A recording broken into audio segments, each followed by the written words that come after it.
Olá amigos, Pastor Doug Batchelor aqui. Queremos convidá-lo de volta ao nosso estudo sobre a Grande Tribulação, mais especificamente, verdades chocantes sobre a Grande Tribulação. Agora, se você se lembra da primeira apresentação, falamos sobre como as pessoas normalmente pensam sobre este grande tempo de tribulação no fim dos tempos. Isso é verdade, e essa será a nossa próxima apresentação. Mas quando Jesus, em Mateus 24, fala sobre uma grande tribulação, na verdade ele está falando sobre 3 eventos, sobre os quais falamos da última vez: a queda de Jerusalém e uma grande tribulação que viria sobre a nação judaica. Quando o templo foi destruído pelos romanos e os judeus foram espalhados por todo o Império Romano. Mas tem uma segunda grande tribulação da qual muitas pessoas esquecem. Jesus prediz que há uma grande tribulação que virá sobre a igreja historicamente ao longo da história entre a primeira e a segunda vinda. Esse será o nosso assunto de hoje, e em nossa apresentação final estaremos falando sobre a grande tribulação que vem no fim dos tempos, que é o sinônimo das 7 últimas pragas. Então vamos voltar um pouco e ler alguns dos versos que são a base do que estamos falando. Você lê no capítulo 24 em Mateus, deixe-me colocar na tela para você, no verso 15.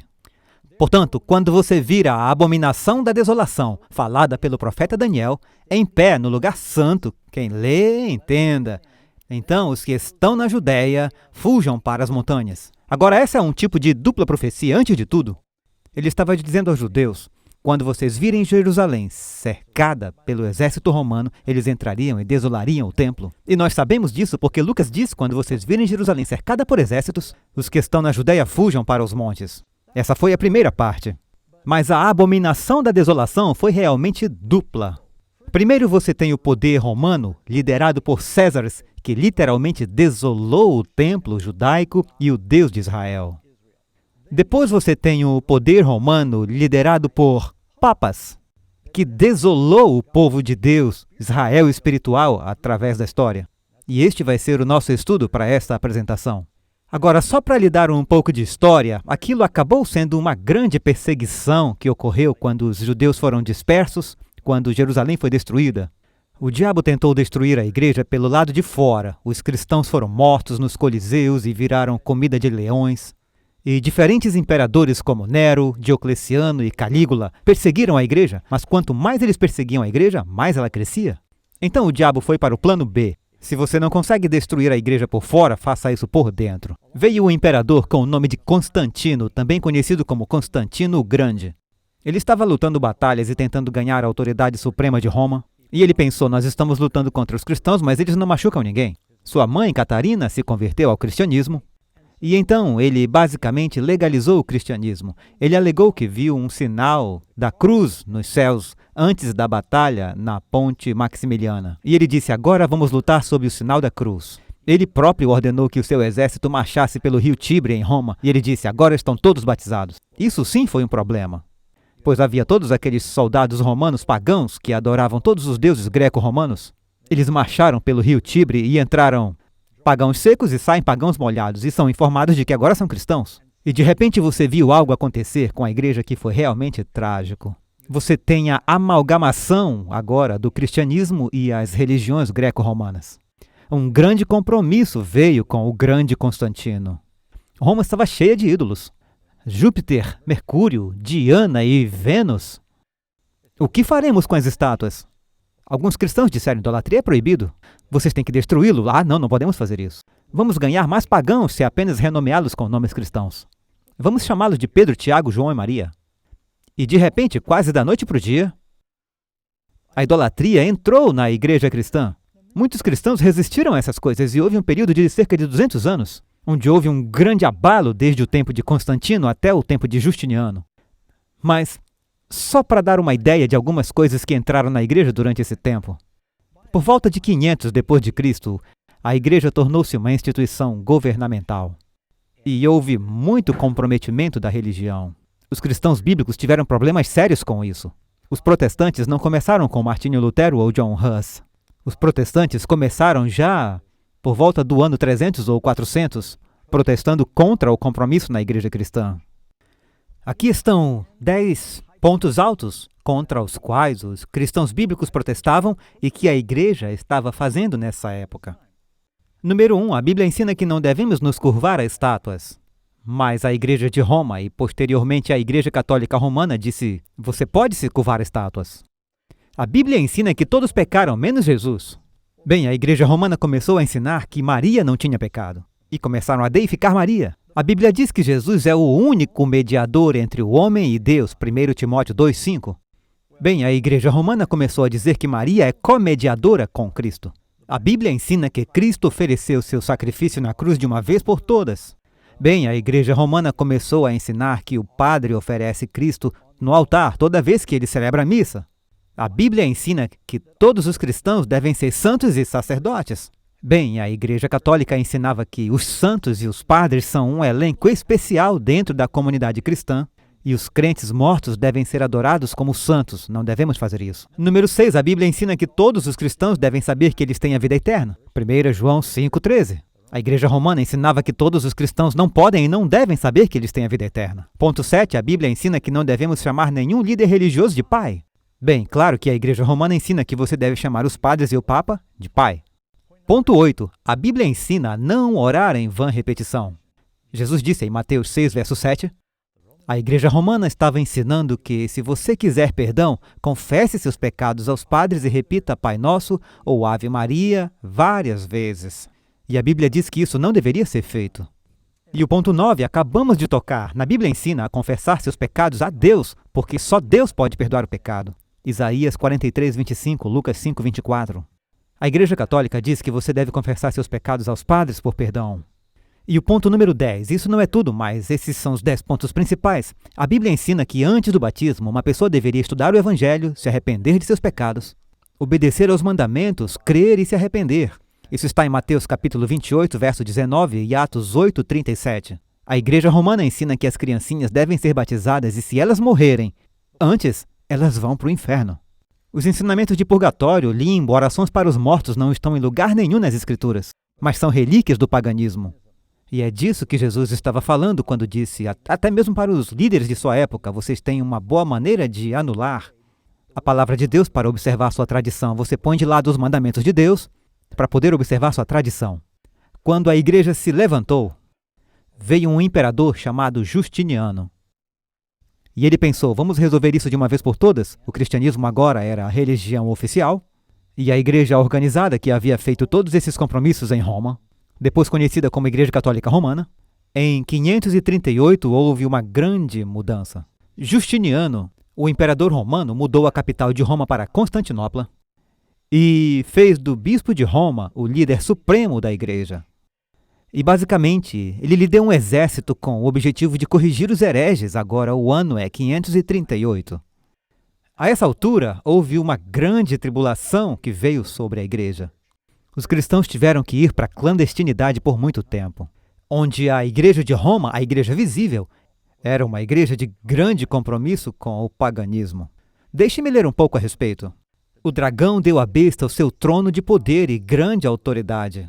Basicamente, o dragão do poder romano, liderado por Césares, deu seu escritório em Roma para a igreja.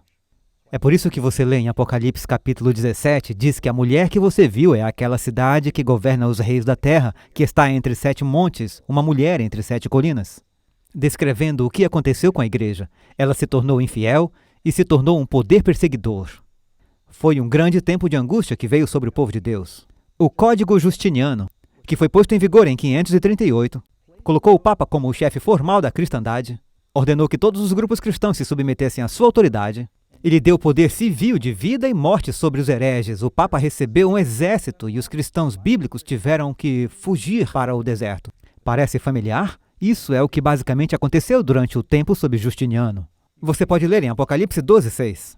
A mulher na profecia bíblica é uma igreja, fugiu para o deserto, onde ela tinha um lugar preparado por Deus para que eles a alimentassem lá. E este período de tempo aparece várias vezes, por 1260 dias. Então este tempo da grande perseguição papal se estende por 1260 dias, mas um dia na profecia é um ano. Há cerca de 4 versos diferentes que nos dizem isso na Bíblia. Quando você estuda a profecia de tempo, você aplica um dia para um ano. Elas simplesmente não vão dar certo, não faz sentido de outra forma. de 538, se você for para 1798, você tem 1260 anos de poder ininterrupto, onde a Igreja Romana governava sobre as divisões de Roma. Você tem aquela besta de 10 cabeças que você leu em Apocalipse, os 10 dedos dos pés da imagem de Daniel capítulo 2, por 1260 anos. Já jogou xadrez? Pelo rei e pela rainha, há um bispo em ambos os lados. Eles estavam controlando os estados da Europa, que era o flanco do cristianismo naquela época. E os verdadeiros cristãos tiveram que fugir para o deserto. Então continua dizendo, pelo edito, ele, o imperador Justiniano, emitido para unir todos os homens em uma fé, sejam judeus, gentios ou cristãos, que no prazo de 3 meses não abraçarem a fé católica professada, serão declarados infames, e como tais excluídos de todos os empregos civis e militares, tornados incapazes de deixar qualquer coisa por testamento, suas propriedades foram confiscadas, sejam reais ou pessoais. Muitos, porém, resistiram. E contra esses, o edito imperial foi executado com o maior rigor. Um grande número de verdadeiros cristãos bíblicos foram expulsos de suas habitações com suas esposas e filhos, despidos e nus, outros desumanamente massacrados pelos camponeses católicos ou pelo soldado que guardava as passagens. Isso está na história da ascensão do espírito do racionalismo na Europa. Você pode ler do historiador britânico Sir William Edward Leakey que a Igreja de Roma derramou mais sangue inocente do que qualquer outra instituição que já existiu entre a humanidade. Será confirmado por qualquer protestante que tenha um conhecimento competente de história. Alguém aí já esteve na Europa e visitou as masmorras debaixo da igreja? Karen e eu estivemos na Espanha. Você paga alguns pesos e eles levarão você e mostrarão os instrumentos de tortura da Grande Inquisição, que aconteceu na Espanha, Portugal, pela Europa e veio até para as Américas, onde, se você não concordasse com o que a igreja dizia, havia uma grande perseguição durante esse tempo. A verdadeira igreja teve que ir para a clandestinidade. Agora, qual foi esse tempo? 1260 dias. Veja, isso não é dito apenas em Apocalipse 12, verso 6. Eu vou ler novamente. A mulher fugiu para o deserto, onde ela tinha um lugar preparado por Deus. Eles deviam alimentá-la lá, ela está sendo alimentada. 1260 dias. Lembram que Elias fugiu para o deserto durante uma fome por 3 anos e meio. Um ano judaico tem 360 dias, é um calendário lunar.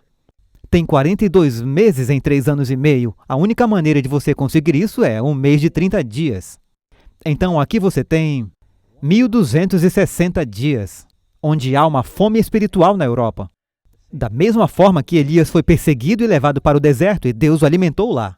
A igreja foi levada para o deserto durante este tempo, e Deus preparou um lugar. Muitos dos verdadeiros cristãos fugiram para uma fortaleza nas montanhas. Você percebe que, se estendendo da França até o norte da Itália, Suíça, você tem os Pirineus, até a Eslovênia, em várias partes da Alemanha, existe esse bastião de montanhas chamado de Alpes. E durante este tempo de grande perseguição, os verdadeiros cristãos fugiram para as montanhas. Como os valdenses. Na verdade, o Papa Francisco recentemente emitiu um pedido de desculpas aos valdenses pela forma como a Igreja Católica os perseguiu. E os valdenses não aceitaram. Eu não sei, você pode ver isso por você mesmo. Mas você tem os albigenses, os russitas, os verdadeiros cristãos levados para as colinas. E Deus os alimentou com a sua palavra. Esse período de tempo não está apenas em Apocalipse. Veja Daniel capítulo 8, verso 12. Fala sobre o poder da besta que lançaria a verdade por terra. Eles se afastaram das escrituras e se combinaram com o paganismo. É o que o antigo Israel fez, misturou o cristianismo ou misturou a religião de Jeová com o paganismo. Por quanto tempo foi isso? Veja Daniel 12, 7. Deve ser por um tempo. Um tempo significa um par.